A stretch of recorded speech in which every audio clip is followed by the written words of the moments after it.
And a very good morning. Espresso में आपको खुश आमदीद कहेंगे और साथ साथ आपको जुम्मा मुबारक भी विश करेंगे। आज के शो के साथ मैं हूँ अर्मिला हसन और मैं हूं इमरान हसन। इस उम्मीद और दुआ के साथ मैं तो तैयार बैठा होता हूं कि खत्म हो तो फिर मैं दौड़ूं। खैर, इस उम्मीद के साथ कि आप बिल्कुल ठीक ठाक है। जबरदस्त से जुम्मे के दिन का आगाज कर चुके हैं। जुम्मा इटसेल्फ इज अ डे। जहां जहां भी हम देखे जा रहे हैं, हमारी दुआ है कि आज का दिन भी और इस तरह से आने वाले सभी दिन आपके बहुत अच्छे से गुजरे। रहमतों और बरकतों का दिन है, दिनों का सरदार इसको कहा जाता है। सो इसमें इबादत भी बहुत अहम है, जितनी कर सकते हैं, और उसके साथ साथ हुस्न सुलूक, जितना अच्छे से आप लोगों को ट्रीट कर सकते हैं, सोसाइटी के अंदर मोहब्बत बांट सकते हैं, वो जरूर कीजिए।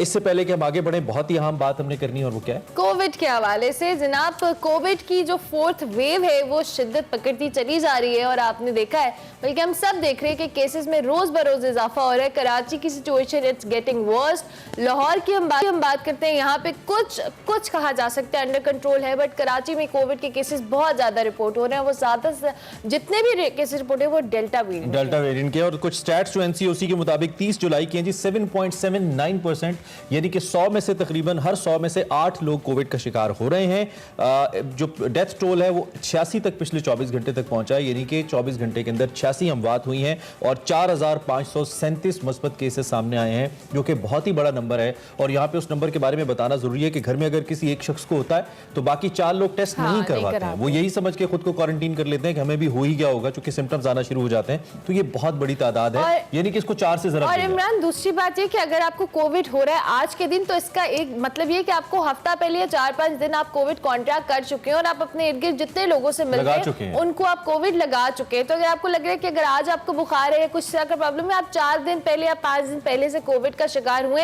तो आप सब एहतियात करें। कराची में जी लॉकडाउन की सिचुएशन के हवाले से फैसला आज एनसीओसी की ज़ेरे सदारत इजलास में होगा, वज़ीर आला सिंध करेंगे, और क्या मुकम्मल लॉकडाउन होगा या पार्शल लॉकडाउन होगा, कराची की सिचुएशन वाजे हो जाएगी। कि जिस तरह से हम बात करें कि डेल्टा वेरिएंट के बहुत सारे केसेस है, बल्कि 100% केसेस जो कराची में वो डेल्टा वेरिएंट। बिल्कुल, और एहतियात कीजिए कराची वालों, बगैर जरूरत के प्लीज घर से मत निकलिए। और इससे पहले कि हम हेडलाइंस की जानिब जाएं, आज यौम दोस्ती है, आज फ्रेंडशिप का आलमी दिन मनाया जा रहा है। So happy friendship day. अपने सबसे अच्छे दोस्त को विश भी कीजिए और कोई अच्छा सा तोहफा भी दे दीजिए, खुशी हो जाएगा इसी बहाने। हमें तो कोई देता नहीं है, आप ही दे दीजिए। हैप्पी फ्रेंडशिप डे के नोट पे हम आपको बताते हैं आज की हेडलाइंस। शहर कायद में कोरोना की बिगड़ती सूरत हाल, मुकम्मल लॉकडाउन लगेगा या नहीं, फैसला आज वज़ीर आला सिंध की ज़ेरे सदारत इजलास में होगा। आजाद कश्मीर में वज़ारत उज़्मा का कुर्रा किसके नाम निकलेगा, वज़ीर आज़म की 4 उम्मीदवारों से अलग अलग मुलाकात। मुस्लिम लीग नून को इलेक्शन में पेदर पे शिकस्त, मज़ाहमती और मफामती बयानिया दर्दे सर बन गया। पाकिस्तान और चीन के मुनफरिद ताल्लुकात हर आजमाइश पर पूरे उतरे, माजी और हाल गवाह हैं कि हम किसी चैलेंज से नहीं घबराए। चाइनीज लिबरेशन आर्मी की क़याम की 94वीं सालगिरह पर आर्मी चीफ का खिताब। दौरान सियाहत ज्यादा से ज्यादा लुत्फअंदोज होने का फॉर्मूला जानिए सेगमेंट माइंड मैटर्स में। और सेगमेंट फ्लैग्स में सना हमायूं मुलाकात करवाएंगी स्विस सफीर से और बताएंगी कि स्विट्जरलैंड का सिफारत खाना पाकिस्तान में कैसे काम करता है।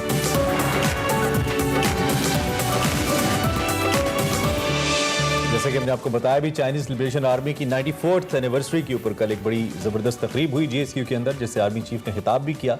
और इस मौके पर उन्होंने कहा कि हमारे बड़े ज़बरदस्त, बड़े दिलचस्प ताल्लुकात हैं और हर मुश्किल वक्त में चीन और पाकिस्तान और ख़ासतौर पर इनकी आर्मीज़ अपने भाइयों की तरह एक दूसरे के साथ खड़ी होती हैं। सो इस हवाले से तकरीब भी और केक भी काटा गया। हम भी इस प्लेटफॉर्म से विश करते हैं चाइनीज लिबरेशन आर्मी को उनकी 94th anniversary, and may this relation be more strong, और पाकिस्तान और चीन आर्म ब्रदर्स रहें आने वाले वक्त तक इंशाअल्लाह। और अभी हम आपको बताएंगे आज की बड़ी खबर।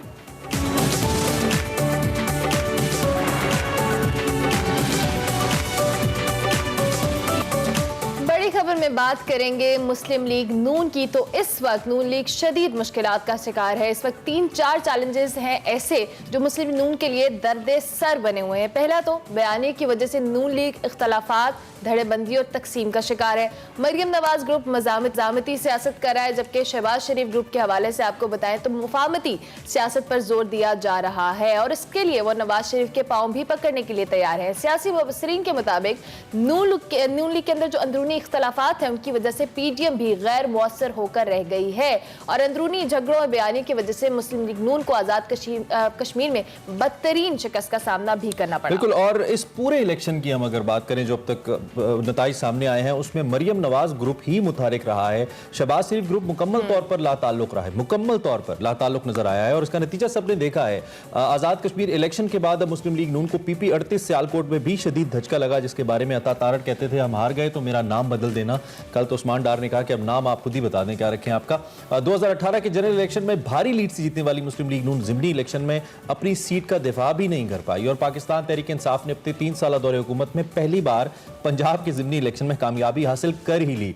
और हम अगर नून लीग के इस गढ़ के बारे में बात करते हैं तो इसमें शिकस्त हो गई, आपको मालूम है नून लीग को। और इसके बाद अब PTI की तरफ से मुस्लिम लीग नून पर शदीद तनकीद का सिलसिला शुरू किया जा चुका है और यह भी दावा किया जा रहा है कि सियालकोट की शिकस्त के बाद पंजाब में नून लीग की जो एक पॉलिटिकल एम्पायर है उसका जवाल शुरू हो गया है। बिल्कुल, और ये भी कहा जा रहा है कि आइंदा चंद माह में इस सियासी सल्तनत का मुकम्मल खात्मा हो जाएगा। इसके साथ साथ PTI की बात करें, नवाज शरीफ और अफगान आला ओहदेदार अहमदुल्ला मुहिब की मुलाकात के हवाले से आपको बताएं तो उनके अपने मफाद में पूरी तरह जो एक्सप्लॉइट कर रही है और पूरी नून लीग की क़यादत इस मुलाकात का दिफा करने में नाकाम भी दिखाई दे रही है। इसी सारी सूरत हाल पे हमें ज्वाइन किया है रहनुमा मुस्लिम लीग नून मियां लतीफ़ साहब ने, उनको हम खुशामदीद भी कहेंगे। बहुत शुक्रिया लतीफ़ साहब। हम बात करें PP 38 सियालकोट की तो मुस्लिम लीग नून अपनी सीट का दिफा करने में जो है वो कामयाब नहीं हो सकी। मुस्लिम नून की शिकस्त की वजूहात आपको क्या लगती है? बात सीधी सी है कि ये 2018 का तसलसल है, गिलगित बल्तिस्तान का, आज़ाद कश्मीर का, और वही आके सियालकोट में रुका है। तो हम तो ये पहले दिन से कह रहे हैं कि ये सिलसिला रुकना चाहिए, इसके बगैर पाकिस्तान जो है वो तरक्की नहीं कर सकेगा। अवाम का एतमाद आप खो चुके हैं और ये बदकिस्मती है कि 73 सालों से ये सिलसिला बार बार चल रहा है और इसमें आज तेज़ी है। अच्छा, अब आप डस्का समेत कई इंतखाबात थे जिनको मुस्लिम लीग नून ने जीता, कोई धांधली का इल्ज़ाम नहीं लगा। एक ज़िमनी इंतखाबात जो 3 साल में पहली बार PTI जीत गई है तो आप कह रहे हैं कि जी इसके अंदर धांधली हुई है, तो शिकस्त तस्लीम क्यों नहीं कर रहे आप जावेद साहब? अगर शिकस्त होगी तो यकीनन कबूल करेंगे, मगर ये शिकस्त नहीं है। आपने कहा कि डस्का के इलेक्शन पे आपने क्यों नहीं इल्ज़ाम लगाया धांधली का। आपको शायद भूल रहा है कि जब धुंध पड़ी थी और इन्होंने वो नताइज तब्दील किए थे तो पूरे डस्का के अवाम खड़े हो गए थे, जिस पर चीफ इलेक्शन कमीशन ने नोटिस लिया और ये दोबारा इलेक्शन वहाँ करवाया गया, जिस पर नून लीग दोबारा जीती। ठीक है, ये है असल हकायक। अच्छा, जिस तरह से हमने आज़ाद कश्मीर में देखा, उसके बाद हमने सियालकोट में नून लीग की शिकस्त देखी, पे दर पे हम जो कह लें नाकामी के बाद अगर हम बात करें तो ये समझा जाए कि नून लीग का जो मज़ामती बयानिया है उसको आवाम ने मुस्तरद कर दिया है।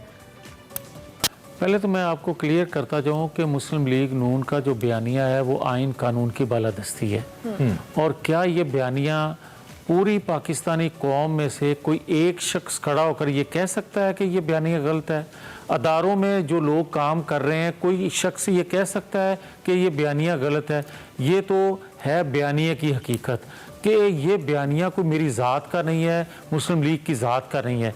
अब आ जाए जहाँ तक शिकस्त का तल्लक है, तो यही तो हम पहले दिन से कहते आ रहे हैं कि अगर आप वोट को आज़ादी नहीं दोगे, आप वोट को बाइख्तियार नहीं करोगे, आप वोट को अपनी पसंद की जमात का चुनाव करने का मौका नहीं दोगे, तो पाकिस्तान जो है उसमें ना इस्तेहकाम आ सकेगा, ना पाकिस्तान की मईशत जो है वो दुरुस्त सिमत को जा सकेगी, इसमें इस्तेहकाम आ सकेगा, बल्कि आए रोज़ जो पाकिस्तान के मसाइल में इजाफा होता जा रहा है और जिस भंवर में पाकिस्तान को धकेल दिया गया है, ये वोट की इज्जत से ही, वोट के एतमाद बहाल होने से ही आप इस भंवर से पाकिस्तान को निकाल सकते हैं, जो हमारी कोई सुनने के लिए तैयार ही नहीं है। और यही वजह है कि आज़ाद कश्मीर में नताइज को बनाया गया, वोटों के तनासब से नहीं, अच्छा। वोटों की मर्जी से नहीं, बल्कि बना के अनाउंस कर दिया गया। अच्छा, अब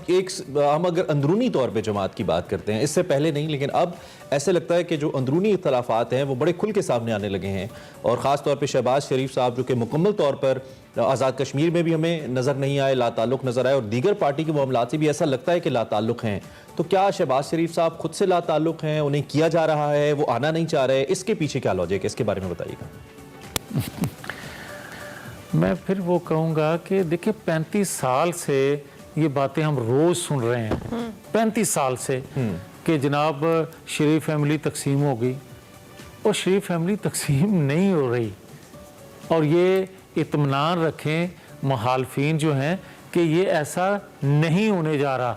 आपने मुशर्रफ का दौर देखा, आपने उससे पहले अदवार देखे, ये इख्तलाफात की बातें पहले भी होती। हाँ, ये बात ज़रूर है कि हर कोई शहबाज शरीफ समेत हर पार्टी का वर्कर जो है वो भी अपनी एक राय रखता है। ये एक जमहूरी बड़ी जमात है, उसमें अपनी राय कोई देता है, मगर हतमी फैसला जो है वो पार्टी क़यादत करती है, और जो फैसला कर लेती है फिर शहबाज शरीफ साहब समेत हर बंदा उसको कबूल करता है।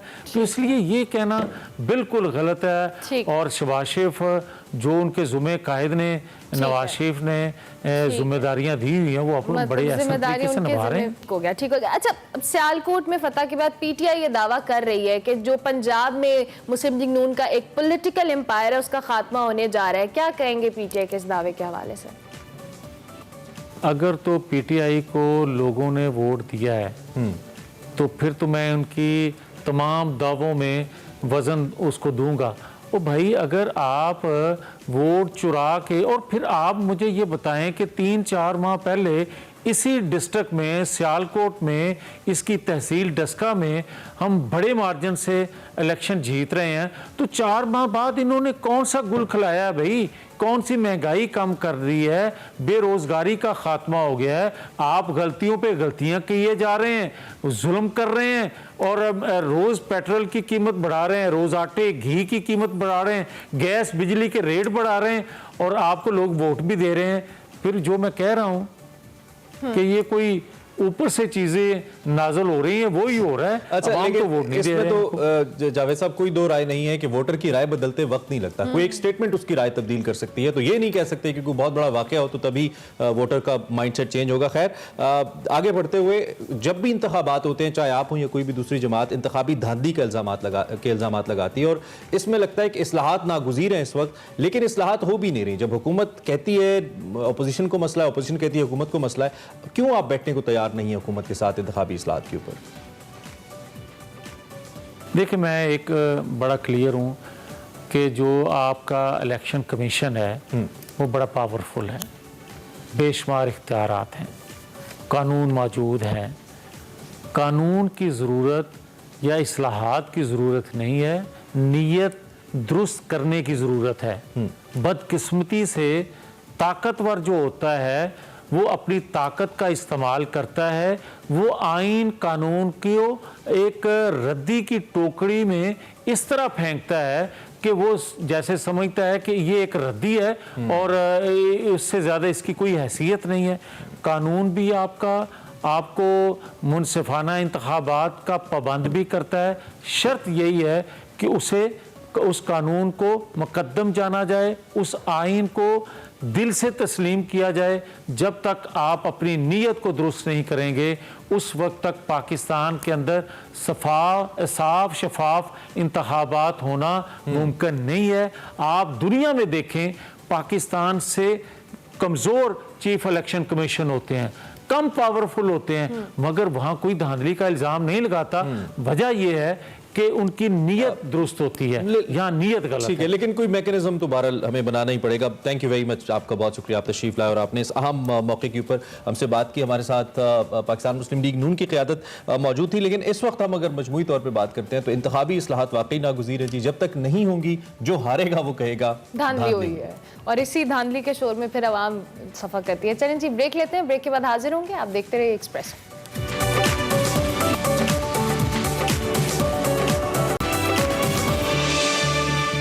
Back to espresso. बात करेंगे आजाद कश्मीर के इंतखाबात के हवाले से और नताइज के बारे में। तो पाकिस्तान तहरीक इंसाफ LA 16 बाग की नशिस्त भी जीत चुकी है, जिसके बाद अब PTI की कुल नशिस्तें 25 हो गई हैं। आजाद कश्मीर कानून साज असेंबली 53 अरकान पर मुश्तमिल है, जिनमें से 45 उमूमी नशिस्तों पर बराह रास्त पोलिंग हो चुकी है, जिसमें अब PTI को बरतरी हासिल है। और पाकिस्तान पीपल्स पार्टी ने PTI के बाद 11 नशिस्तें जीती हैं और मुस्लिम लीग नून के हिस्से में सिर्फ 6 नशिस्तें आई हैं, जबकि मुस्लिम कॉन्फ्रेंस जम्मू कश्मीर पीपल्स पार्टी और आजाद उम्मीदवार ने एक नशिस्त अपने नाम की है। 8 मखसूस नशिस्तों की अगर बात की जाए तो खवातीन के लिए 5, जबकि उलमा, मशाइख, टेक्नोक्रेट्स और ओवरसीज कश्मीरीज के लिए एक नशिस्त इसमें रखी गई। बिल्कुल, इसके साथ साथ इलेक्शन कमीशन ने मखसूस नशिस्तों के लिए उम्मीदवारों के कागजात नामजदगी की जांच पड़ताल भी हो चुकी है और आज उम्मीदवारों को अपील के लिए वक्त भी दिया गया है। सारी सिचुएशन पे बात करने के लिए हमारे साथ हमारे नुमाइंदे आसिफ रजा मीर मौजूद होंगे। उन्होंने आजाद कश्मीर इलेक्शन के हवाले से भरपूर कवरेज भी की और आपसे बात करेंगे। आसिफ रजा मीर साहब, बहुत शुक्रिया कि आपने early in the morning join किया। जरा से ओवरऑल एक नक्शा खींचेगा आप, चूंकि जिस तरह से हमने बात की है PTI मुकम्मल तौर पर एक वो जीत का ऐलान कर चुके हैं, क्या सिचुएशन है करंट?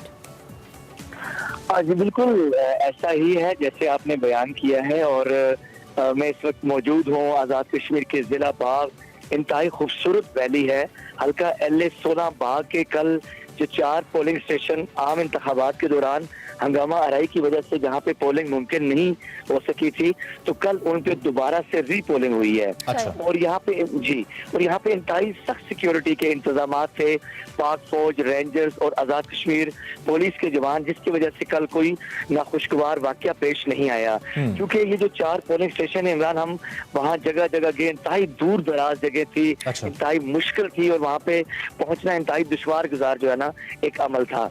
लेकिन लोगों का जोश व खरोश वहाँ पे देखने में आया और लोगों ने बढ़ चढ़। अच्छा आसिफ, ये जो नेशनल लेवल के ऊपर या मरकजी सतह के ऊपर ये जो धांधली का शोर मचा रही हैं वो जमातें जो हारी हैं, ये तासुर आपको अवाम में भी कहीं नजर आता है कि अवाम भी कह रही हो कि जी धांधली हो गई है, इधर तो फलां शख्स ने जीतना था, ऐसा हो रहा है? आप तो देख रहे हैं वहां पे। जी बिल्कुल ऐसा ही है। देखिए जैसे आपने अभी जब आप बता रहे थे सारे अमल में कि अब तहरीक इंसाफ की असेंबली के अंदर 26 नशिस्तें हो गई हैं, 25 पहले थी और कल की नशिस्त कल के बाद 26 हो गई, 26 हो गई है। चूंकि इंतहाई क्लोज कंपटीशन था पाकिस्तान पीपल्स पार्टी के सरदार कमर जमान के साथ, 296 वोटों की लीड से सरदार मीर अकबर यहाँ से जीते और 26 नशिस्तें तहरीक इंसाफ के पास हो गई हैं। देखिए मैं ये बताऊं कि धांधली, वोट छीने जाने और इलेक्शन चोरी करने के इल्जामात की बाज़ इस दफा हमने इलेक्शन से पहले से सुनते आए हैं। ठीक है। 2 चीजें मैं बहुत वजाहत के साथ आपसे कहना चाहता हूँ। एक तो हमारे यहाँ जो इस वक्त सबसे ज्यादा 286 के करीब आजाद उम्मीदवारों ने इलेक्शन में हिस्सा लिया, जीता उसमें से कोई नहीं है, लेकिन अगर आप उनके वोट निकालें तो उनमें से बहुत सारे लोग बहुत सारे उम्मीदवारों की शिकस्त का सबब बने हैं। इस दफा बहुत बड़ी तादाद में आजाद उम्मीदवार खड़े हुए और इसके अलावा तहरीक जी ठीक है। अच्छा आसिफ साहब, ये भी हम जानना चाहेंगे, कल वजीर आज़म इमरान खान साहब ने 4 उम्मीदवारों के इंटरव्यूज लिए वजारत उज़्मा के लिए, क्या लगता है कौन सा स्ट्रॉन्ग कैंडिडेट है, कौन होगा वजीर आज़म? देखिए आपको याद होगा जब हमने पिछली दफा भी चंद रोज कबल भी इस मौजू पर गुफ्तगू की थी इसी प्रोग्राम में, तो हमने तमाम उम्मीदवारों का एक तकाबली जायजा लिया था, जिसमें बैरिस्टर सुल्तान महमूद चौधरी जो साबिक वज़ीर आज़म भी है, और इसके अलावा हमने सरदार तनवीर इलियास की बात की, चौधरी उमरुल हक की, और एक सरप्राइज की बात भी की थी अगर आपको याद है। जी तो अब मुजफ्फराबाद से ख्वाजा फारूक अहमद जो सीनियर पार्लियामेंटेरियन है 1975 से असेंबली के अंदर मौजूद हैं, तो उनका नाम भी लिया जा रहा है। तो अभी आप कह रहे हैं कि कुछ भी कहना जो है वो कबल वक्त होगा, तमाम इंटरव्यूज हो गए हैं। आसिफ थैंक यू, आपसे अपडेट्स लेते रहेंगे। Thank you for sharing such exclusive information with us, और जो भी आपके पास होगा इस बात भी होती रही। क्विक ब्रेक लेनी है जी, ब्रेक के बाद दोबारा लिंक करूंगा।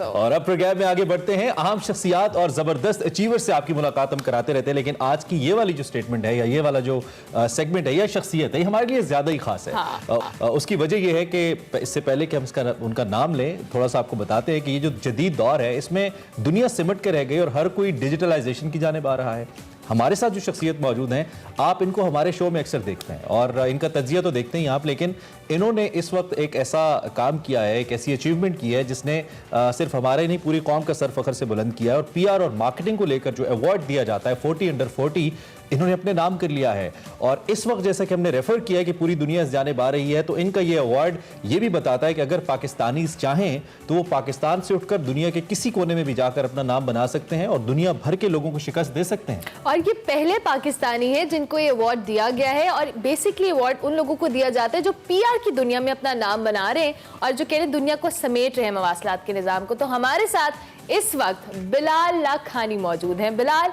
Well, congratulations, thank you so much for joining us. बहुत अच्छा लग रहा है। अमूमन हम आपसे तज्जिया लेते हैं, लेकिन आज एज अचीवर हम आपको बुला के ना हम ज्यादा एक्साइटेड हो रहे थे कि आज हमने बिलाल से बात करनी है। कैसे हैं आप? और हमें ऐसा ही लग रहा है कि अवार्ड हम सब ने लिया है, पूरे पाकिस्तान ने लिया। बिल्कुल बिल्कुल, और एक्चुअली यही असल कहानी है। और जो जिस चीज से मुझे सबसे ज्यादा खुशी हो रही है वो यही है कि मैंने जो काम है पीआर के अंदर, ये मैंने पाकिस्तान में ही सीखा है। मैंने अपना करियर पाकिस्तान से ही शुरू किया था, और इनफैक्ट जितना मैंने पाकिस्तान में सीखा, मैंने पूरी दुनिया में काम किया है, यूरोप में काम किया है, क्या बोलते हैं, अमेरिका में काम किया, लेकिन जितना मैंने पाकिस्तान में सीखा है वर्क एथिक के बारे में, सोचते कैसे हैं, इस तरह वो कहते हैं ना कि पाकिस्तानी डॉक्टर दुनिया के सबसे बेहतरीन डॉक्टर होते हैं, क्योंकि जिस किस्म के केसेस आते हैं उनके पास वो और कहीं इतनी स्पीड से नहीं आते। बिल्कुल इसी तरीके से पाकिस्तान में जो पीआर के अंदर जिस तेज रफ्तार से चीजें बदलती हैं, जब इंसान उधर सीखता है, तो अब मुझे ये बहुत खुशी हो रही है कि एक ग्लोबल ऑनर मिला है, एक पहले पाकिस्तानी बनने का एजाज मिला है। लेकिन जो सबसे बड़ा लेसन है इसमें वो ये है कि अगर पाकिस्तानी चाहें तो हम दुनिया में किसी भी टैलेंट के साथ compete कर सकते हैं और जीत भी सकते हैं, क्योंकि हमारे अंदर वो हुनर है। बस कॉन्फिडेंस और अपने अंदर एक बिलीफ होना चाहिए हमारी कम्युनिटी में और मुल्क में, और यही हम लोगों को पैदा करना बहुत जरूरी है अपने अंदर। बिलाल, कॉन्फिडेंस का ही सारा सिलसिला है, और उसके साथ साथ हमें कम्युनिकेशन बैरियर बहुत ज्यादा आता है। जब हम पाकिस्तान से उठकर बैरून मुल्क जाते हैं, लोगों को कन्विंस करना, अपने आप को प्रेजेंट करना, और यही आर्ट है पीआर एंड मार्केटिंग के अंदर। लेकिन आपने ये कर दिखाया। तो मेरा सवाल यहाँ पे ये है कि बिलाल के पास ऐसा क्या था जिसके जरिए उनको ये अवार्ड दिया गया, जो आगे लोगों तक भी पहुंचे और वो भी इससे फायदा उठाएं? बिल्कुल, आई थिंक देखें, सबसे बड़ी चीज ना, पाकिस्तान हम लोग थोड़ा सा डरते हैं। जिस तरह हमारे क्रिकेटर्स भी हैं, वो फील्ड के अंदर बहुत अच्छी परफॉर्मेंस देते हैं, लेकिन फिर वो बाद में जाके इंग्लिश बोलने से घबराते हैं कि इंटरव्यू में जो है वो कैसे बात करेंगे। हमें इस माइंडसेट से निकलना बहुत जरूरी है। देखें, आपकी अंग्रेजी को परफेक्ट होना जरूरी नहीं है, आपके काम को अच्छा होना जरूरी है, और आपकी आइडियाज को जो है वो स्ट्रांग होना जरूरी है। अगर आप अपने ऊपर मेहनत करें और अपने हुनर के ऊपर मेहनत करें, तो वो ही एक वाहिद चीज है जो आपको आगे लेके जाएगी। अब मैं इसको आपको एक सिंपल एग्जांपल देता हूं। मैंने पाकिस्तान में जब मैं काम कर रहा था, तो तब सोशल मीडिया एक नई चीज थी। अब तो खैर मैं एज हो जाऊंगा ये बता के, लेकिन तब फेसबुक और ये जो थी वो नई चीजें थी। तो मैंने पाकिस्तान में एक रोड मैप बनाया कि कैसे ब्रांड्स को काम करना चाहिए सोशल मीडिया के ऊपर, और वो एक इतना अच्छा और सक्सेसफुल मॉडल था कि यूरोप में जो हमारी टीम्स थी उन्होंने बोला कि भाई आप यूरोप आ जाएं और आप आके हमारे लिए ये सोशल मीडिया का काम 40 से ज्यादा ममालिक के लिए आप लीड करें। अच्छा। ये, और मुझे यूरोप के बारे में कुछ पता नहीं था, मुझे उनकी लैंग्वेजेस नहीं आती थी, मुझे उनकी कल्चर के बारे में कुछ नहीं पता था, लेकिन अगेन अगर काम स्ट्रांग हो तो दुनिया जो है वो उस चीज को रिकॉग्नाइज करती है, और पाकिस्तानी जिस भी शोबे में, जिस भी मुल्क में जाए, वो वहां जाके कामयाब हो सकते हैं। बिल्कुल, और इसकी एग्जाम्पल तो आपने कर दिखाई। बिलाल, जिस तरह से भी आपने कहा कि आपने अपना करियर जो पीआर का था वो स्टार्ट पाकिस्तान में लिया, अब आप वहां पे अमेरिका में भी सर्व करें, व्हाट यू थिंक कि कितना डिफरेंस आया है विद टाइम? क्योंकि जिस तरह से दुनिया डिजिटल की तरफ जा रही है, पाकिस्तान यहाँ पे किस तरह से इंप्रूव मजीद कर सकता है, किस तरह की स्ट्रैटेजीज हैं as compared to the out of world? हमारे ऑब्वियसली फ्लॉज हैं जिन पे हमें वर्किंग की जरूरत है। बिल्कुल बिल्कुल, आई थिंक अनोखी बात यह है कि अगर आप देखें कि अब हम जो 21st सेंचुरी में जब हम रहते हैं, तो आजकल सारी चीजें पीआर और इंफॉर्मेशन के ऊपर है। यहां तक कि आजकल की जो जंगें भी होती हैं वो आजकल गन और टैंकों से नहीं होती हैं, वो आजकल फेसबुक और इंस्टाग्राम से होती हैं कि कौन सी स्टोरी जो है वो कहां बाहर जाएगी। बहुत फेमस हमने इंडिया के, हमने इनफैक्ट शो पे भी बात करी थी कि वो कराची में सिविल वॉर शुरू हो गई थी। वो मुझे याद नहीं है, गुलशन है पता नहीं कौन सा, वो इंडिया ने डिसइंफॉर्मेशन वॉरफेयर के वो फेक पोस्ट बनाए थे। लेकिन आजकल यही इंफॉर्मेशन की ही जंग है, और यही इंफॉर्मेशन जो जहां तक पाकिस्तान का भी ब्रांड है कि दुनिया में पाकिस्तान को लोग कैसे रिकॉग्नाइज करते हैं, क्या समझते हैं, क्या बात मानते हैं पाकिस्तान की नहीं, ये सारी चीजें पाकिस्तान को कॉन्कर करना बहुत जरूरी है। और अभी पाकिस्तान वहां नहीं है जहां उसको होना चाहिए। इसके ऊपर मेहनत करने हमें जरूरी है कि हम इस चीज को प्रायोरिटाइज करें और देखें कि दुनिया में हमारा इमेज कैसा है और उस इमेज बिल्डिंग को हम कैसे बेहतर कर सकते हैं कि जो ब्रांड पाकिस्तान है वो दुनिया में एक स्ट्रॉन्ग ब्रांड हो और हम फख्र से जो है वो दुनिया में चल सकें और अपनी कहानी बता सकें कॉन्फिडेंस के साथ। इसमें कोई शक नहीं है। अच्छा, वैसे ऑन अ लाइटर एंड एक अवार्ड ने ये काम तो बुरा किया कि आपकी एज हमें पता लग गई, हम तो आपको अंडर 30 समझते थे। बिल्कुल, अभी भी 40 है, वैसे अंडर 30 हो सकता हूँ। अच्छा बिलाल, आखिरी 30-40 सेकंड है हमारे पास, कोई भी मैसेज जो आपको देख रहे हैं लोग, यकीनी तौर पे आपका एक कैरेक्टर ऐसा है कि उसको फॉलो किया जाना चाहिए और इस ट्रैक पे चला जाना चाहिए, कुछ भी कहना चाहें आप पाकिस्तान की यूथ को जो आपको देख रही है? बिल्कुल, आई थिंक पाकिस्तान की यूथ के लिए जो सबसे बड़ा मैसेज है वो ये है कि अगर आप मेहनत करें और अपने अंदर बिलीफ रखें कि आप कुछ उखाड़ सकते हैं जिंदगी में और दुनिया में, तो देयर इज नो रीजन कि आप वो ना कर पाएं। हमें एज अ सोसाइटी अपने अंदर ये कॉन्फिडेंस पैदा करना जरूरी है कि हम दुनिया में जाएंगे और हम दुनिया में बड़ी चीजें करके दिखाएंगे। जबरदस्त, इंशाल्लाह। Thank you very much Bilal, बहुत शुक्रिया और एक बार फिर से आपको मुबारकबाद। आप चूंकि हमारी एक्सप्रेस फैमिली का भी हिस्सा है तो हमें तो और ज्यादा खुशी हो रही है कि जिस तरह से आपने अवार्ड जीता है और दुनिया भर में पाकिस्तान को रिप्रेजेंट किया और नाम रोशन किया। और एक बात जो मैं बिलाल से कहना चाहता हूँ, हम फिर भी आपको रात को यूएस में उठाते रहेंगे, तंग करते रहेंगे तज्जिए के लिए। So keep on coming. Thank you very much for being a part of Expresso. बहुत शुक्रिया। बिलाल लाखानी साथ मौजूद थे, उनसे हम बात कर रहे थे। अभी हमें एक ब्रेक लेनी है, ब्रेक के बाद हाजिर होंगे। आप देखते रहिए Expresso. Welcome back to Expresso जी। आज world day against trafficking in person मनाया जा रहा है। हर साल 30 जुलाई को ये दिन मनाया जाता है और बुनियादी तौर पे आपको पता है कि जो ह्यूमन ट्रैफिकिंग है ये एक बहुत बड़ा मसला है और इसके जरिए बहुत सारे मसाइल जन्म लेते हैं जिनका ताल्लुक क्राइम से भी है, ड्रग्स से भी है। और बुनियादी तौर पर इस दिन के मनाने का जो मकसद है वो ये है कि ऐसे लोग जो इसका विक्टिम रहे हैं, जो इसका शिकार हुए हैं ट्रैफिकिंग इन पर्सन के दिन के तौर पर, उनसे बात की जाती है, उनसे सीखने की कोशिश की जाती है और उनके एक्सपीरियंसेस से फ़ायदा उठाते हुए इस बात को यकीनी बनाया जाता है कि मज़ीद लोग इसका शिकार ना हो। सो ये दिन बड़ा इंपॉर्टेंट है और आज इसको मनाया जा रहा है। हमने सोचा कि हम इस पर ज़रूर बात करें। इसमें लॉज भी बड़े इंपॉर्टेंट है और सोशल रिस्पॉन्सिबिलिटी भी बड़ी इंपॉर्टेंट है किसी माशरे के अंदर कि हम सब लोग मिलकर इसका खात्मा करें, मिलकर अपनी एफर्ट पुट करें कि जो ह्यूमन ट्रैफिकिंग है उसको कंट्रोल किया जा सके, स्टेट लेवल पर भी और इंडिविजुअल लेवल पर भी। एज ए सोसाइटी हमारी रिस्पॉन्सिबिलिटी है। चलें जी, अब चूंकि सुबह सुबह जुम्मे का दिन है, आगे वीकेंड आ रहा है, तो हम सबको बताते हैं खाने पीने के हवाले से कि खाना क्या होना चाहिए, वीकेंड पे आपने क्या प्लान करना है। तो आज देखते हैं आज का देसी फूड।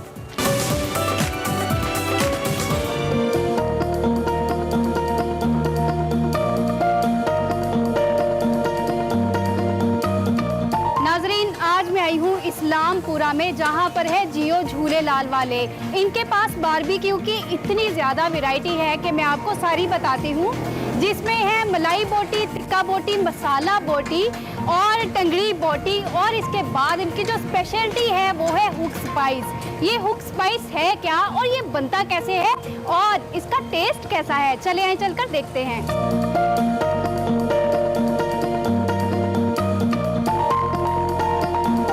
मेरे साथ मौजूद हैं यहाँ के ऑनर राना मोहम्मद याकूब साहब। आपने ये काम कब और कैसे स्टार्ट किया? मैं 35 साल हो गए मुझे काम करते हुए, मजदूरी करता था। अब मुझे 12 साल हो गए अपना काम करते हुए। ये बहुत सारी मेहनत के साथ बनाया है मैंने, बहुत सारी मशक्क़त करी है, लेकिन ये है कि मेरा ये शौक़ है अच्छा काम करना और अच्छे मसाले लगाने, लोगों को अच्छा खाना खिलाना, ये मेरा एक शौक़ है। आपके पास बारबेक्यू की कितनी वैरायटी है? हमारे पास तकरीबन कोई 15 वैरायटियाँ हैं बारबेक्यू में। मलाई बोटी है, कस्तूरी बोटी है, ड्रम स्टिक है, करीम बोटी है, रेड बोटी है, मटन बोटी है, मटन चाँप है, मटन का कबाब है, बीफ का कबाब है, बीफ टिक्का है, चिकन कबाब है, चिकन बोटी है और चिकन मलाई पीस है और सादा स्पाइसी लेग पीस है। एक हुक स्पाइसी है हमारी सबसे स्पेशल डिश जो है। अच्छा, ये बताइए कि मलाई बोटी की रेसिपी क्या है? मलाई बोटी की जो रेसिपी है उसमें काली मिर्च लगती है और गरम मसाला लगता है, जलवतरी लगती है और लाची दाना लगता है, जायफल लगते हैं, अदरक लगता है, थोम लगता है, सब्ज़ मिर्ची लगती है और मिल्क पैक की मलाई लगती है। टिंगरी बोटी और कस्तूरी, इन दोनों की रेसिपी क्या है? ये ड्रम स्टिक होती जो इसका नाम टंगड़ी रखा गया है इसका, और कस्तूरी बोटी का सेम मसाला, इसकी रेसिपी सेम ही है। इसको भी वो सफ़ेद मिर्च लगती है काली वाली और उसको दखनी मिर्च बोलते हैं, वो लगती है और उसके बाद इसको गरी बरादा लगता है, कोकोनट इसको बोलते हैं। और इसको भी अपना जायफल लगता है, जलवतरी लगती है, लाची दाना लगता है थोम लगता है, अदरक लगता है, लेमन लगता है, सिरका लगता है। और इन सब को बनाने में कितना टाइम लगता है? इसके मसाले लगाने में 6 घंटे हमें लगते हैं और 6 घंटे के बाद जब तैयारी लगाकर हम बारबेक्यू में करते हैं इसको 20 मिनट लगते हैं पकने के लिए। लोग ज्यादातर डिमांड किस चीज की करते हैं? सबसे ज़्यादा डिमांड होती है कस्तूरी बोटी की और हुक स्पाइसी की और ड्रम स्टिक की, टंगरी बोटी की। हुक स्पाइसी क्या है? हुक स्पाइसी ये है कि वो पूरी मुर्गी होती है, उसको सारे को बोनलेस करना होता है, उसकी हड्डियाँ निकालनी पड़ती हैं, उसको मसाला और लगाना पड़ता है, उसको अचार लगता है और उसको गरम मसाले लगते हैं, लाल मिर्च लगती है, लेमन लगता है, सिरका लगता है, दही लगता है उसको। ये चीज़ें की रेसिपी है उसकी। आपके बारबेक्यू में ऐसी क्या खास बात है जो लोग दूर दूर से खाने आते हैं? तो हम अच्छे मसाले लगाते हैं, अच्छी रेसिपी तैयार करके लोगों को खाने खिलाते हैं। आए इंसान की हम ऑनर भी करते हैं, आए इंसान को हम एक सीख में कबाब भी देते हैं टेस्ट के लिए। अगर उसको पसंद आए तो फिर दोबारा अपना ऑर्डर लगवा सकता है। मैंने यहाँ पर रान रोस्ट होते भी देखा है, क्या आप रान रोस्ट भी करते हैं? हम लोग बड़ी ईद के बाद भी और बड़ी ईद से पहले लोग हमारे से रान रोस्ट करवाते हैं, बारबेक्यू को मसाला लगवाते हैं, मटन बोटी को, बीफ बोटी को और बीफ कबाब को। ये बहुत बहुत दूर से लोग आते हैं हमारे पास मसाला लगवाने के लिए।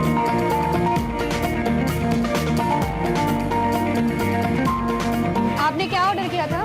हमने इनका कस्तूरी ऑर्डर किया था और मलाई बोटी ऑर्डर की है, टिक्का किया है, कबाब किए हैं ऑर्डर। ज्यादातर किस चीज़ का ऑर्डर करते हैं आप? कस्तूरी का ऑर्डर करते हैं और टिक्के मलाई बोटी का ऑर्डर करते हैं ज़्यादा, और बीफ कबाब का ऑर्डर करते हैं।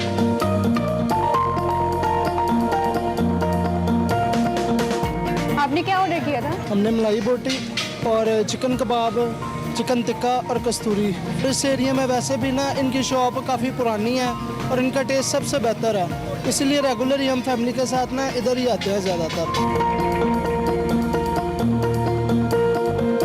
आपने क्या ऑर्डर किया था? मैम हमने तवा पीस ऑर्डर किया था और ये मेरे गेस्ट आए हैं इस्लामाबाद से, तो जब भी मेरे गेस्ट वगैरह आते हैं तो मैं हमेशा इनके पास ही आता हूँ और तवा पीस वगैरह ही हम लोग हमेशा ट्राई करते हैं। अच्छा, इनके खाने की ऐसी क्या खास बात है जो आप खुद तो यहाँ आते हैं पर अपने गेस्ट को भी लेके आते हैं ज़रूर? मैम ख़ास बात एक तो ये कि एक तो टेस्ट इनका बहुत अच्छा है ना, और एक होता है ना वो खाने में एक मसाला टाइप टेस्ट, लाइक जलन टाइप होना या कोई अजीब सा फील होना, वो इनके खाने में नहीं होता। तो मैं इसी वजह से यहाँ पे इसी वजह से गेस्ट वगैरह को हमेशा लाता हूँ। आप यहाँ से क्या लेने आए हैं? मैं इनका चिकन टिक्का वो लेने आया। इनके टेस्ट की ऐसी क्या खास बात लगती है जो आप यहीं आते हैं? टेस्ट इनका डिफरेंट है सबसे। इस साइड पे काफ़ी बारबेक्यू वाले बैठे हुए हैं, लेकिन टेस्ट जो है ना इनका सबसे हटके है।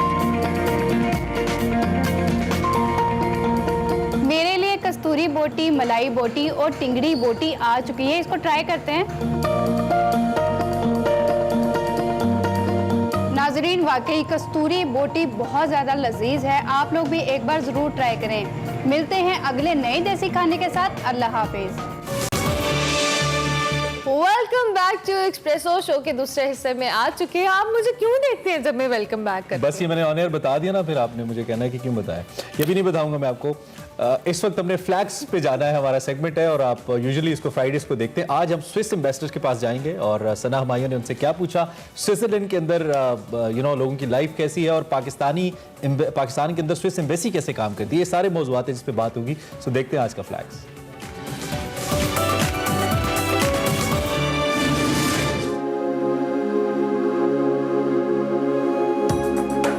अल्पस की खूबसूरत वादियों और ईवरा की ऊंची नीची पहाड़ी सिलसिले में वाक़े दुनिया का खूबसूरत तरीन मुल्क स्विट्जरलैंड, जिसकी सरहदें फ्रांस के मशरिक और इटली के शुमाल से मिलती हैं। दुनिया के सबसे अमीर तरीन ममालिक में से एक, जिसके बैनुल-अक़वामी शोहरत के हामिल 2 शहरों यानी ज़्यूरिख और जिनीवा को मुल्क के इक्तिसादी मराकज़ की हैसियत हासिल है। दुनिया भर के सयाहों के लिए स्विट्जरलैंड ख्वाबों की एक सरजमीन की हैसियत रखता है। स्विट्जरलैंड यूरोप के बाकी ममालिक से थोड़ा मुनफरिद और बेहतर है, क्योंकि इसमें वो सारी बातें तो हैं ही जो यूरोप के बाकी मुल्कों में हैं, मगर इसकी कुदरती खूबसूरती इसे बाकी जगहों से मुमताज बनाती है।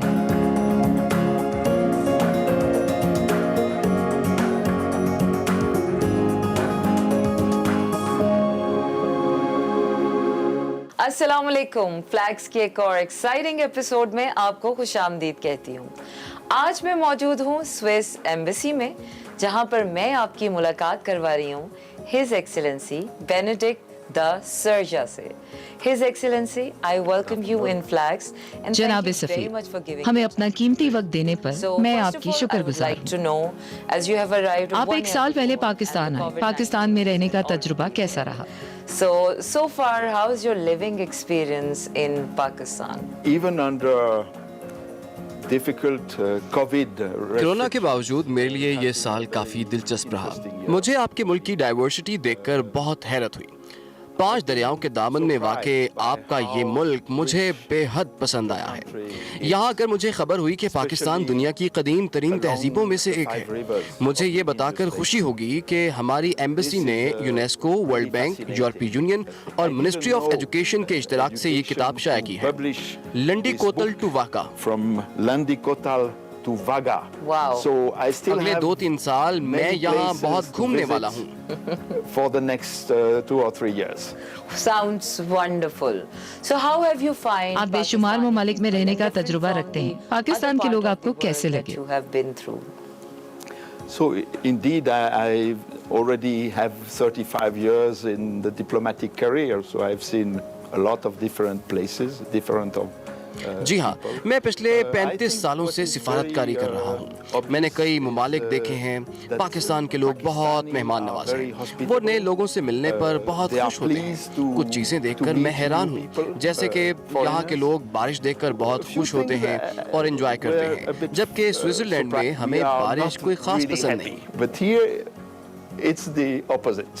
So Pakistan and Switzerland has Pakistan और स्विट्जरलैंड के माबैन एक रेसिप्रोकल इन्वेस्टमेंट प्रोग्राम भी चल रहा है। हमें इसके बारे में कुछ बताएं। Switzerland is not a very important political player.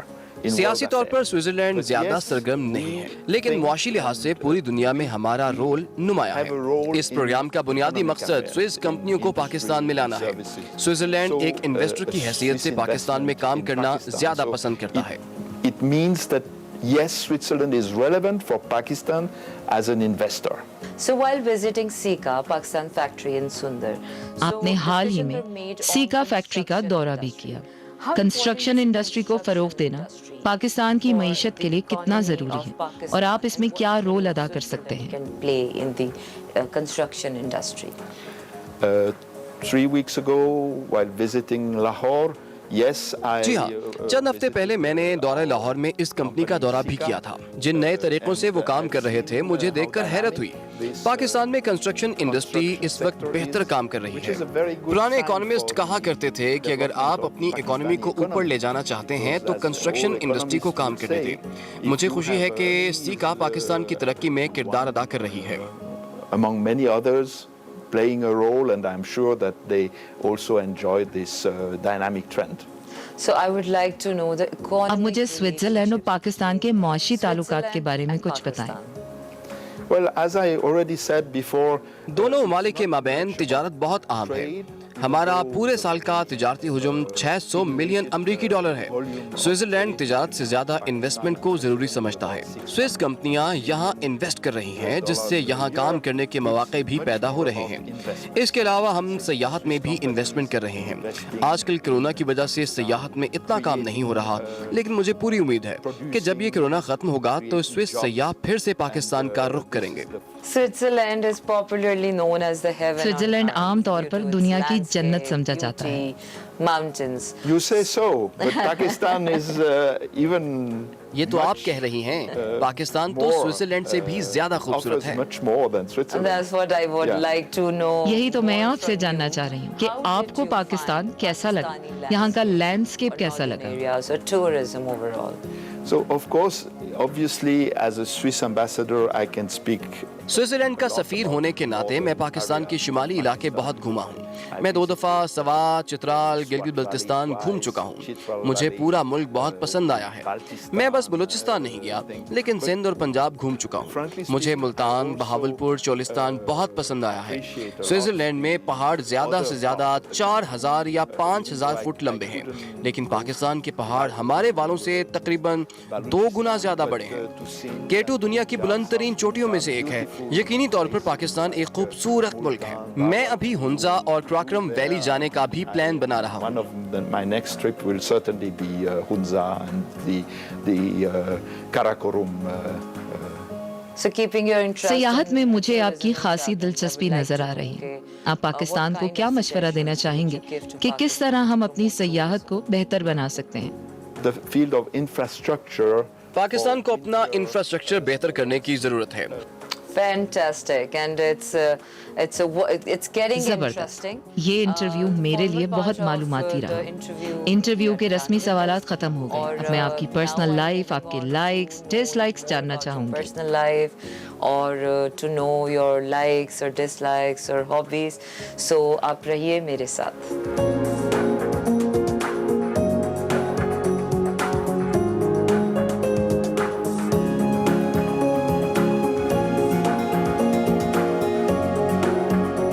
His Excellency, I must tell you, have a beautiful garden with the sounds. जनाब सफीर, आपका गार्डन और ये पानी की आवाज बहुत खूबसूरत। Such a pleasure to have in the morning, in the evening. So His Excellency, we are going to start. जनाब सफीर, अब मैं रैपिड फायर राउंड का आगाज करने जा रही हूँ। मैं आपको 2 ऑप्शंस दूंगी और आपको इनमें से एक का इंतखाब करना होगा, लेकिन जल्दी। So are you ready? Yes. Okay. So first of all, I am going to give you an option: Bern or Islamabad. Or Bern. Okay. Pakistani mango or Swiss apple? Pakistani mango. Oh wow, wonderful. Choose a neighbor: France or Germany? Italy. Okay, but that's not an option. Austria. Okay. Roshti or Pakistani naan? Oh, Pakistani naan. Wonderful. Pizza or chocolate? Chocolate. Good. Skiing or football? Skiing. Cricket or hockey? Hockey. Okay, you have to learn a lot about cricket. Correct. Mountains or sea? Mountains. Wonderful. So if you want to compare Switzerland with any Pakistani city or area, so where do you see more similarity? The very end of the Deer Valley. That's cool. So lake or rivers? Lakes. Folk music or club music? Folk music. Wonderful. Summers or winters? Winters. Fantastic. A film or a drama series? A film. Fantastic. You as an ambassador or as a foreign minister? Oh, ambassador. Fantastic answers. जनाब सफीर, आपने ये round बहुत अच्छा किया। Wonderful, 10 on 10. So now, very quickly, we are moving. अब हम अपनी अगली एक्टिविटी की जानिब बढ़ रहे हैं। It's going to be a very, very special activity. और His Excellency से ही जानेंगे हम कि वो next activity क्या है। रहिए मेरे साथ। We're about to celebrate Swiss National Day. Yeah. On 1st of August. Unfortunately, due to COVID restrictions, I will not be able to. हम जल्द ही स्विस नेशनल डे मनाने जा रहे हैं। बदकिस्मती से मैं इस सिफारत खाने में कोई इवेंट होस्ट नहीं कर सकता क्योंकि हर जगह कोरोना है, लेकिन मुझे खुशी है कि इस मौके पर मैं आपको स्विट्जरलैंड की रिवायती डिश के बारे में बताने जा रहा हूँ। Swiss dish, and I will show you what is the Swiss raclette, which is one of the few specialties. Swiss raclette हमारी खास डिश है। इस डिश को हम खास इस दिन के मौके पर अपने मेहमानों को खिलाते हैं। The melted cheese. Oh yes. And I will prepare it for you. Wow. Like this. I will add some dry beef. Okay. अब मैं इसमें खुश्क गोश्त मिक्स करूंगा, इसके साथ कुछ प्याज और फिर ये उबले हुए आलू। Potato, mashed potatoes. So this is the special Swiss dish that we would offer to our guests on a normal 1st of August celebration. Please. Wow, so happy Swiss Day.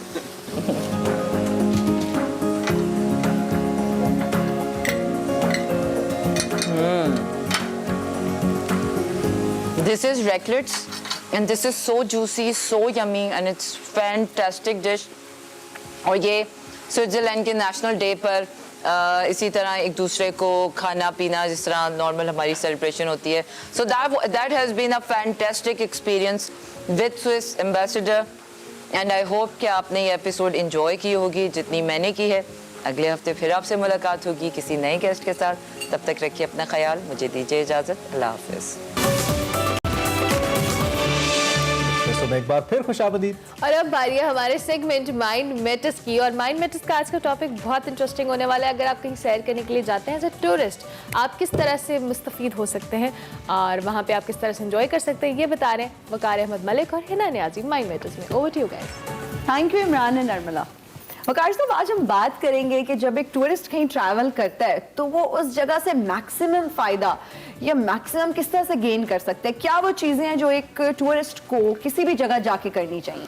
क्या ही खूबसूरत मौजू है. मतलब एक ऐसा मौजू है जिसपे मुझे याद है कि एक बेतकान बोलना जिसको कहते हैं ना, वो बस मैं ये बस मौजू आ जाए सही. देखिए, इसमें यह है कि फिर हम अपनी पाकिस्तान और देसी इस माहौल के इस पर्सपेक्टिव में बात करेंगे ज़्यादा जी. सबसे पहले तो ये है कि आप जब जाते हैं किसी भी जगह पे, तो जो की थिंग है, जो बहुत ही बुनियादी चीज़ है, वो ये है कि आपने उस जगह के बारे में क्या पढ़ रखा है, सुन नहीं रखा, क्या पढ़ रखा है, कितना पढ़ रखा है. मैं आपको एक छोटी सी सादा सी मिसाल देता हूँ. आप गए एक टूर पे, आप राकापोशी के सामने गए. आपने देखा कि राकापोशी है, ये बहुत ही ऊंचा पहाड़ है, सफ़ेद है, चिट्टा है, बस इस हद तक.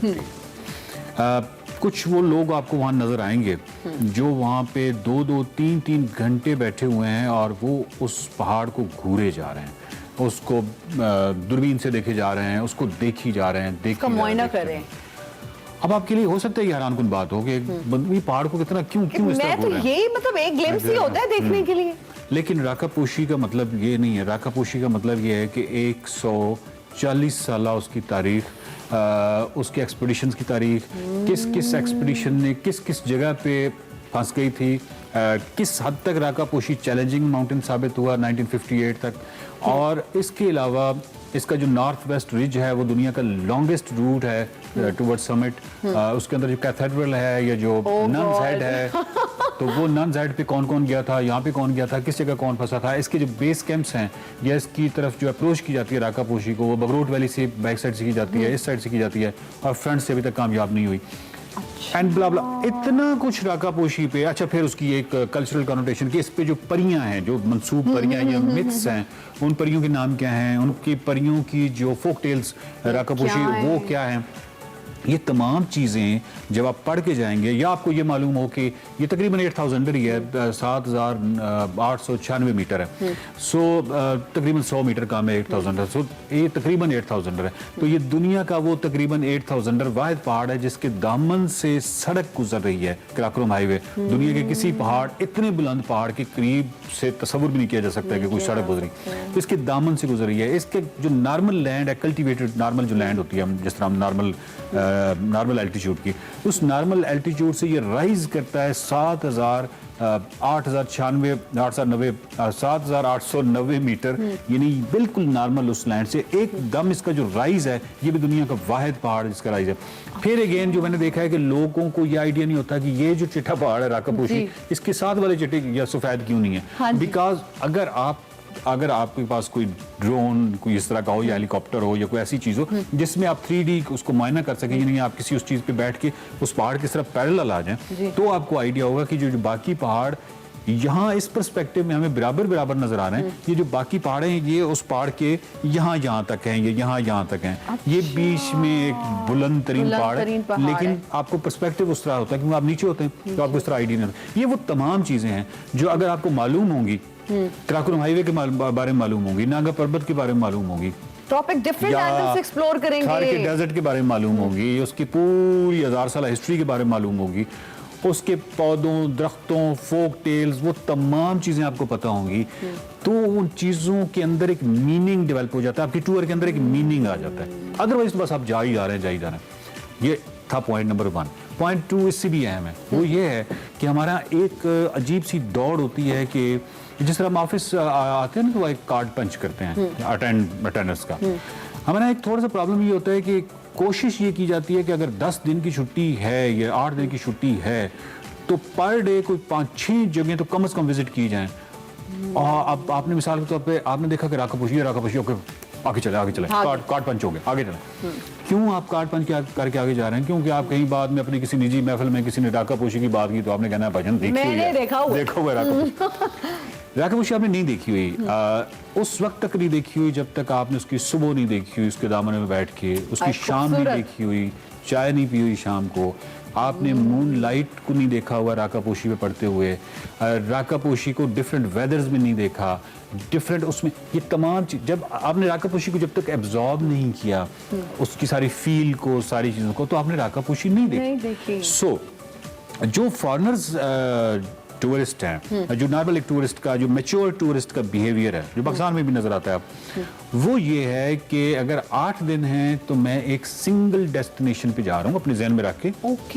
मतलब मैं फेरी मेडोज जा रहा हूँ, मैं फेरी मेडोज जा रहा हूँ, मैं स्टोर जा रहा हूँ, स्टोर किसी एक जगह पे देवसाई जा रहा हूँ और वहाँ मैं ऑफकोर्स 1-2 दिन सफर में इधर, 1-2 दिन सफर में इधर गुजर जाते हैं, पीछे 4 दिन रह गए।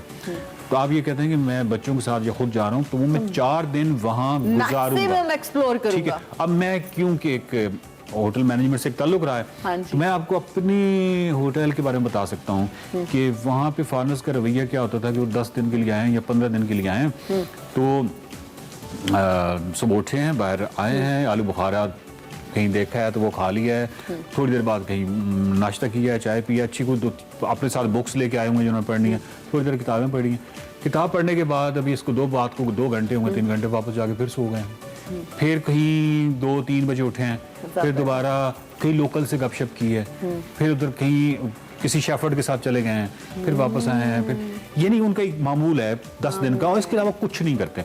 अब क्या है, उन्होंने क्या किया, रूटीन ब्रेक की है। किसकी ब्रेक की है? स्ट्रेस की ब्रेक की है। स्ट्रेस से निकल आया, वो बिल्कुल सुकून, रिलैक्स, रिजुविनेट करते हैं वो लोग। हमारा साहब मोस्टली साहबान टूर पे गए, वो जो कार्ड पंच करते स्ट्रेस की इतनी बुरी हालत में संडे की शाम को लौटे, रात लेट और सुबह सवेरे मुंह सूजा हुआ और ऑफिस गए। तो मेरे जैसा बंदा उससे पूछ सकता है उनसे कि भाईजान आप रिलैक्स करने गए ऐसे ही, आपने कोई मजदूरी करनी थी जो आपने मजदूरी, आपको क्या जरूरत है? इसलिए सिंगल डेस्टिनेशन रखें नंबर 1 और पढ़ के जाएं नंबर 2। बस ये 2 चीजें करके जाएं और जो है वो सिंगल डेस्टिनेशन रखें ताकि आप उसका मैक्सिमम जो है वो एक्सप्लोर कर सकें। ये 2 चीजें हो जाए तो बहुत अच्छी बात है। Thank you so much Waqar साहब। Welcome back to Expresso program में आगे बढ़ते हैं और सिंस इस वीकेंड लास्ट शो है हमारा, ये अंदरूनी खुशी तो है लेकिन वो बाहर भी आ जाती है।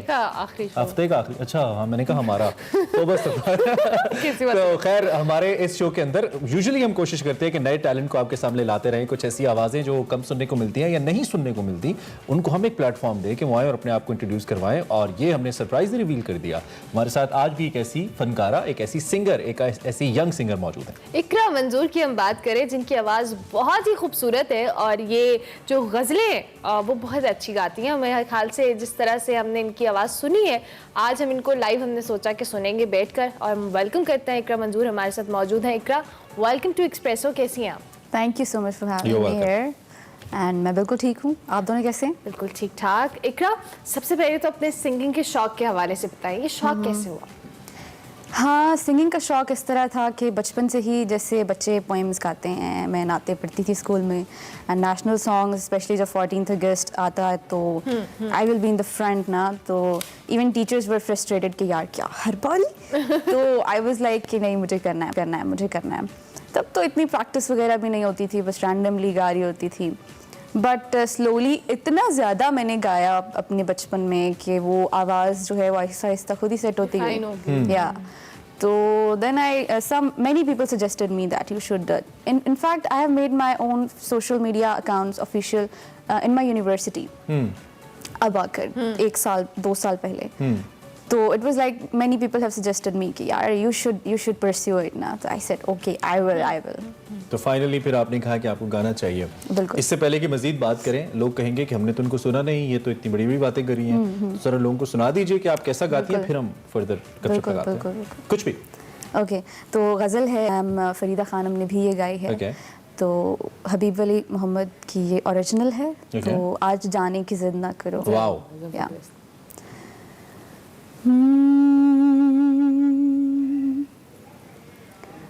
वक्त की कैद में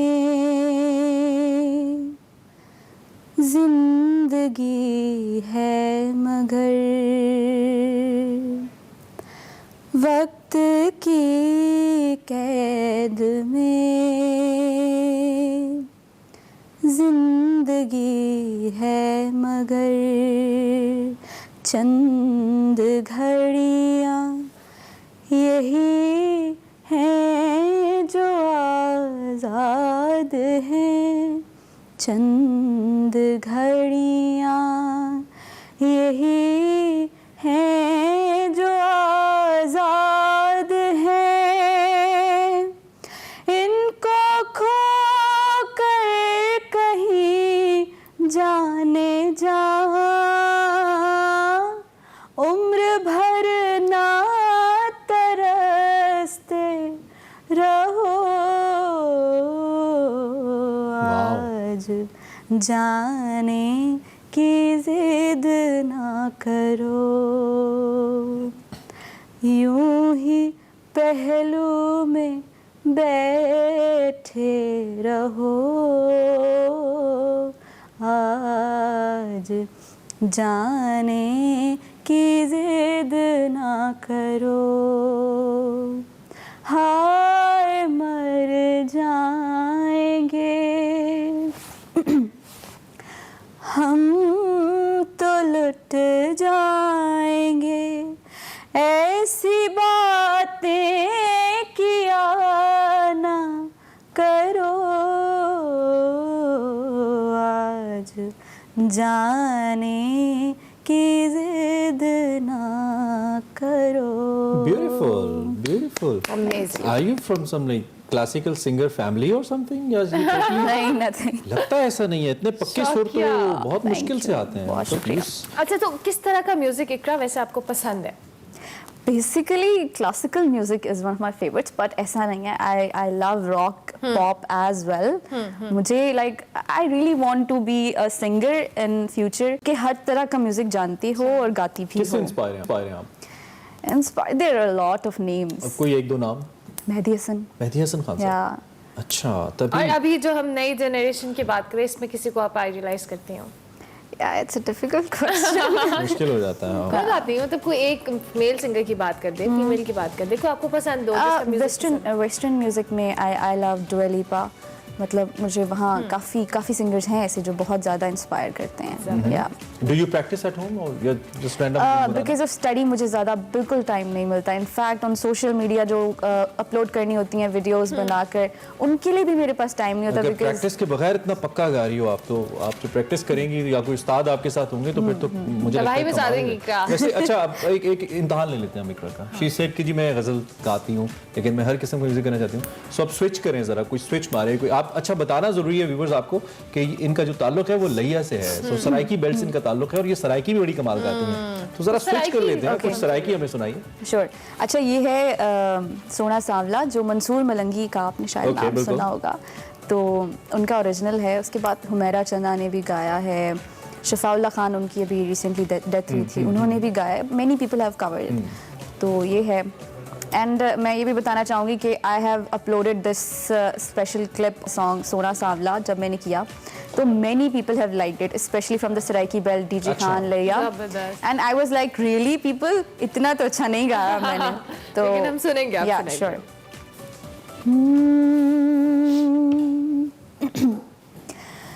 सोना सांवला क्यों रुवाए हो, केड़ी गल्लों पहले साडा दिल चुराए. सोना सांवला क्यों रुवाए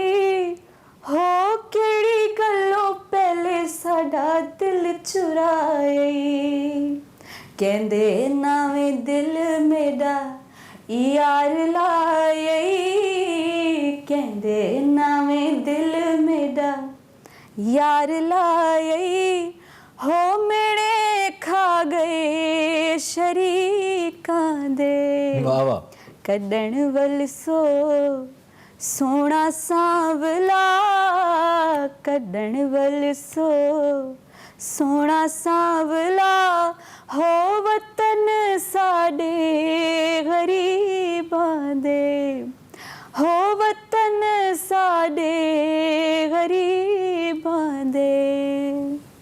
वाह वाह क्या बात है, जबरदस्त, बहुत जबरदस्त, जबरदस्त, वेरी स्वीट। अच्छा, ये सराइकी बेल्ट के सिंगर्स के अंदर अक्सर ये होता है कि उनकी आवाज के अंदर वो एक दर्द का एलिमेंट होता है या थोड़ा वो दुखी, तो is it some of the because of some breakup और समथिंग या वैसे ही है?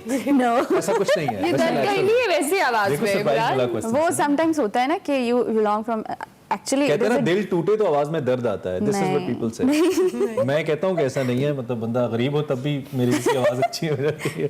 हाँ ये बात सच है, ये हो जाता है ना। अच्छा तो खैर, what else you want to say about your singing? क्या प्लान्स हैं आगे और अपना ओरिजिनल कब रिकॉर्ड करनी है, अब अपना सिंगल कब? Yes, many people have asked me कि व्हेन कब आ रहा है जी आपका ओरिजिनल और आप ओरिजिनल कुछ करें, बट ऑब्वियसली वही चीज़ है कि अभी I have just completed my second year of graduation, I am an undergrad, तो अब आगे ज्यादा काम हो गया, रिसर्च थीसिस आएंगे। वैसे कभी कोई कुछ कंपोज किया बैठ के, कुछ अपनी tune? I am trying to, मैं अब गिटार भी सीख रही हूँ, काफी सारी चीजें कर रही हूँ, तो I think I will be doing something. अच्छा, क्योंकि अभी बहुत सारे प्लेटफॉर्म्स आ गए हैं जिस तरह से हम देखते हैं कि नए सिंगर्स को मौका मिल रहा है। इनफैक्ट सोशल मीडिया ने बड़ा आसान कर दिया अपनी आवाज़, अगर आपको लगता है अच्छी है तो आप उसको मार्केट करो।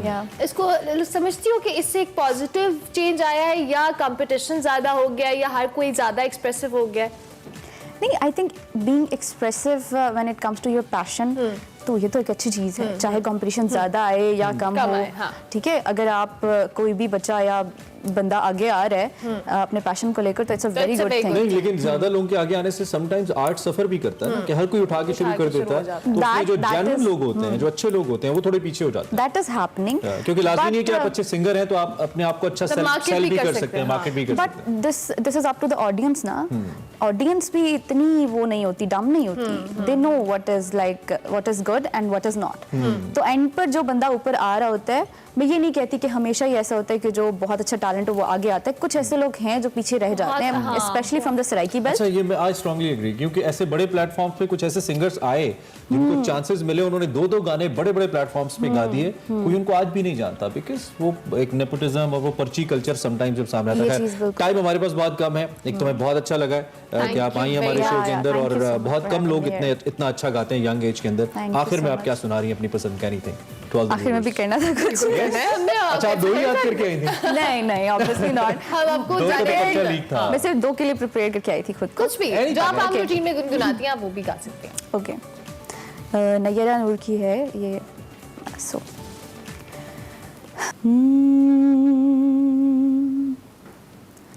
ऐद की खलिश चल यूं ही सही, चलता तो हूँ उनकी महफिल में,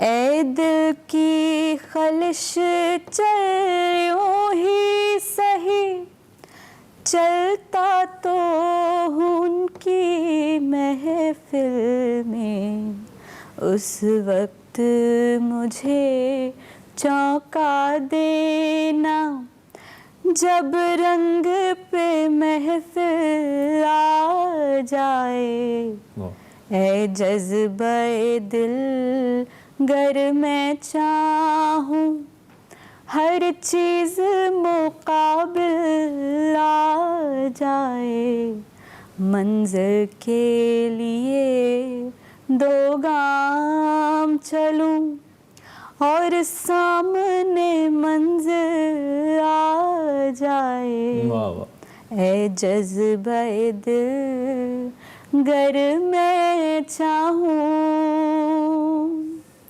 जबरदस्त। Welcome back to Expresso. बारी है हमारे सेगमेंट हेल्थ एंड फिटनेस की, जिसमें खुशी बाट हमें क्या बताने वाली है। खुशी, वेलकम, क्या बता रही है? Thank you Urmila. आज अपर बॉडी की कुछ एक्सरसाइज बताऊंगी आपको, जिसमें विल डू आर्म्स भी, शोल्डर्स भी एंड बैक भी। सो वन ईच एक्सरसाइज एक एक बताऊंगी ईच मसल की। फर्स्ट विल डू इज़ कि हमने ट्राइसेप से स्टार्ट करना है। Tricep kickbacks, as you extend your arms, आपने नी एल्बोज जैसे स्ट्रेट करना है, आपने ब्रीद आउट करना है, breathe in, as you extend you breathe out. इसके आपने at least 15 to 20 reps करने, 3 to 4 sets. And second exercise would be prayer bicep curls. Breathe in, breathe out, breathe in, keep your stomach tight, hips tight, and keep your back straight. Breathe in as you pull the weight up, breathe out as you flex. And second, for the back, we'll do bend over rows, punch down and pull the weight up, retract your scapula and then pull and squeeze your back. Breathe out, breathe in, punch down. मेरी back को closely देखें मैं क्या कर रही हूँ, stretch and retract and squeeze. Breathe in and breathe out. Now shoulder की मैं आपको 2 exercise बताऊंगी. It would be like combo of 2 exercises, front and side and relax. Front raises, lateral and relax. Okay, breathe in, breathe out, breathe in, breathe out and relax. Her exercise की आपने 15 to 20 reps करने हैं and at least 3 to 4 rounds. ये shoulder की भी थी, arms की भी थी, बैक की भी थी, एक एक्सरसाइजेस थी. So you can try this at home. And I'll see you next time guys. खुशी, बहुत शुक्रिया सुबह इतनी अच्छी एक्सरसाइज बताने के लिए। बिल्कुल जी, प्रोग्राम का वक्त तकरीबन खत्म होने के करीब है। आपको मालूम है क्लीन ग्रीन मुहिम इमरान खान साहब प्राइम मिनिस्टर ऑफ पाकिस्तान ने शुरू की है और इसी के तहत जी जो लाहौर का government Islamia graduate college Lahore cantt है, इसमें एक शजरकारी की मुहिम बाकायदा तौर पर की गई, वहाँ पे पौधे लगाए गए और इस मौके पर जो वहाँ की प्रिंसिपल है नसमीन जावेद साहिबा, उन्होंने भी पौधा लगाया, इसका बाकायदा किया। और जो हायर एजुकेशन के मिनिस्टर हैं जनाब यासिर हमायूं साहब पंजाब के, वो भी इस मौके पर मौजूद थे। प्रिंसिपल साहिबा ने इस मौके पर अपने ख्यालात का भी इज़हार किया, ज़रा वो भी सुनते हैं और वापस आते हैं। बीइंग प्रिंसिपल मैं थैंकफुल हूँ अल्लाह की कि उसने मुझे ये मौका दिया कि मुझे इतनी अच्छा लगता था पौधों के साथ एक्टिविटीज़ करना, और अल्लाह ने मुझे एक मौका दे दिया इस काम के लिए। और अल्हम्दुलिल्लाह कि मैं आती हूँ, देखती हूँ पौधे, और रोज़ हमारे यहाँ कुछ ना कुछ हो रहा होता है इसके हवाले से। हमने एक यहाँ पे बोटेनिकल गार्डन बनाया है, इसी तरह यहाँ पर हमने मोर देन 300 प्लांटेशन इन्हीं, जब आप इमरान खान साहब हमारे प्राइम मिनिस्टर ने हमें कहा कि आप आएँ और अपने अपने कॉलेजेस में ये काम करें, तो हमने उस दौरान ये लगा लिए पौधे। तो मैं तो शुक्रिया अदा करती हूँ इमरान खान साहब का कि उन्होंने हमें ये मौका दिया कि हम ये काम करें। हमारे सबके अंदर नेचर के लिए मोहब्बत मौजूद होती है, उसको सिर्फ नर्चर करने की ज़रूरत होती है। और वो अगर कोई हायर अप से आपको कह देता है तो फिर वो एक और भी एक अंदर से मोटिवेशन हो जाती है। तो मैं समझती हूँ कि ये बहुत अच्छा काम है जो हो रहा है, और आने वाली नस्लें इसको याद रखेंगी और उनके लिए इसमें से फ़ायदा। नो डाउट बड़ा ज़बरदस्त काम है, और एज ए सिटीजन हम सबकी जिम्मेदारी है कि हम भी इस मुहिम का हिस्सा बने, अपने तौर पर पौधे लगाएं ताकि माहौल साफ रह सके। इसी नोट पर जी हम आपसे इजाज़त लेते हैं। इंशाल्लाह आपसे हमारी मुलाकात होगी मंडे को, लेकिन सैटरडे और संडे को हमारा बेस्ट ऑफ चलता है, वो आपने देखना बिल्कुल नहीं भूलना। और जाते जाते आज चूंकि फ्रेंडशिप्स डे है, तो अपने दोस्तों को खाना खिलाएं, ट्रीट दें और बिल खुद दें। अल्लाह हाफ़िज़।